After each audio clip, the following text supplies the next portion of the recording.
ಇನ್ನು ರಾಜಕಾಲುವೆ ಕಾಮಗಾರಿ ಹೆಸರಲ್ಲಿ ಹಣ ಲೂಟಿ ಮಾಡ್ತಾ ಇದೆಯಾ? ಇನ್ನು GPA ಅನುದಾನ ಏನಾಯಿತು ಅನ್ನೋದೇ ಈಗ ದೊಡ್ಡ ಪ್ರಶ್ನೆ ಈಗ ಮೂಡ್ತಾ ಇದೆ. ಮಳೆಗೆ ಅಪಾಯ ಮಟ್ಟ ಮೀರಿ ರಾಜಕಾಲುವೆಗಳು ಹರಿತು. ಈಗ 2-3 ದಿವಸ ಬಂದಂತಹ ಮಳೆಗೇನೆ ಸಾಕಷ್ಟು ಅವಾಂತರಗಳು ಬೆಂಗಳೂರಲ್ಲಿ ಸೃಷ್ಟಿಯಾಗಿತ್ತು. ಅದರಲ್ಲೂ ಬಹಳ ಮುಖ್ಯವಾಗಿ ರಾಜಕಾಲುವೆಯಲ್ಲಿ ಹರಿಬೇಕಾದಂಥ ನೀರು ರಸ್ತೆ ಮೇಲೆ ಹರಿತಾ ಇತ್ತು. ರಾಜಕಾಲುವೆಯಲ್ಲಿ ಹೂಳೆತ್ತುವಂತಹ ಕೆಲಸವೇ ಆಗಿಲ್ಲ. ಹಾಗಾಗಿ ರಸ್ತೆಗಳು ಜಲಾವೃತ, ಮನೆಗಳಿಗೂ ಕೂಡ ನೀರು ನುಗ್ತು. ಬೆಂಗಳೂರು ಅಭಿವೃದ್ಧಿಗೆ 2,000 ಕೋಟಿ ಸಾಲ ಆಗಿದೆ. ವಿಶ್ವ ಬ್ಯಾಂಕ್ನಿಂದ ಈಗಾಗಲೇ ಅಧಿಕಾರಿಗಳು ಸಾಲ ಪಡೆದಿದ್ದಾರೆ ಅನ್ನೋದು ಕೂಡ ಗೊತ್ತಾಗ್ತಾ ಇದೆ. ಇನ್ನೊಂದು ಕಡೆ ರಾಜಕಾಲುವೆ ಹೂಳು ತೆಗೆಯದೆ ಹಾಗಾದ್ರೆ ನಡೀತಾ ಲೂಟಿ. ಯುದ್ಧ ಕಾಲದಲ್ಲಿ ಶಸ್ತ್ರಾಭ್ಯಾಸವನ್ನ GBA ಮಾಡ್ತಾ ಇದೆಯಾ? ರಾಜಕಾಲುವೆ ಕಾಮಗಾರಿ ಹೆಸರಲ್ಲಿ ಹಣ ಲೂಟಿ ಆಗಿದೆಯಾ? ಹಾಗಾದ್ರೆ GBA ಗ್ರೇಟರ್ ಬೆಂಗಳೂರು ಅಥಾರಿಟಿ ಅನುದಾನ ಏನಾಯಿತು? ಹಾಗಾದ್ರೆ ಸಾರ್ವಜನಿಕರೇ ಪ್ರಶ್ನೆ ಮಾಡ್ತಾ ಇದ್ದಾರೆ. ಮಳೆಗೆ ಅಪಾಯ ಮಟ್ಟ ಮೀರಿ ರಾಜಕಾಲುವೆಗಳು ಹರಿದಿದ್ದಾವೆ. ಕೆಂಗೇರಿ ಸೇರಿದಂತೆ ಅನೇಕ ರಾಜಕಾಲುವೆಗಳು ಅಪಾಯದ ಮಟ್ಟ ಮೀರಿ ಹರಿತಾ ಇದ್ವು.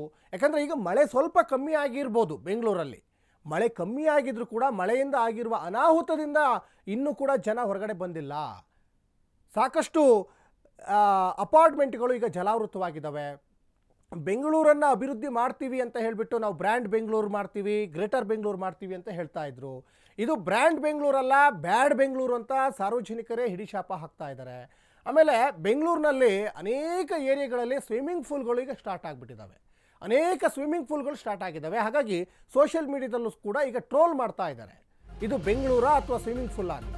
ಕಳೆದ 5 ವರ್ಷಗಳಿಂದಲೂ ರಾಜಕಾಲುವೆ ಕಾಮಗಾರಿ ನಡೀತಾನೇ ಇದೆ.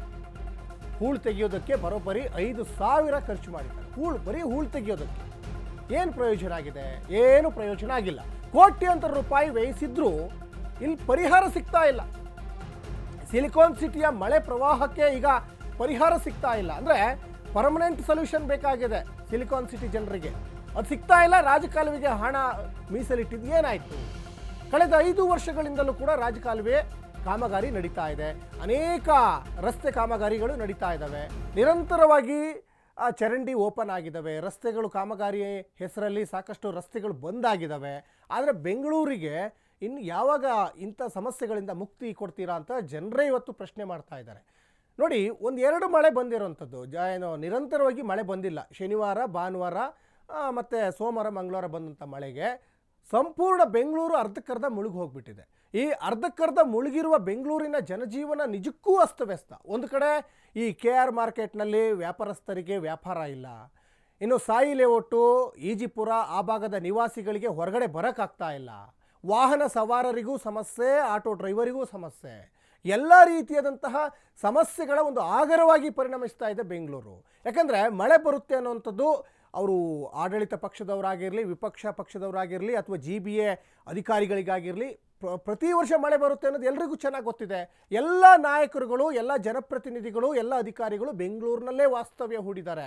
ಬೆಂಗಳೂರಿನ ಇಂಚಿಂಚು ಮಾಹಿತಿಗಳು, ಎಲ್ಲಿ ಏನು ಸಮಸ್ಯೆ ಇದೆ ಎಲ್ಲವೂ ಕೂಡ ಚೆನ್ನಾಗೇ ಗೊತ್ತಿದೆ.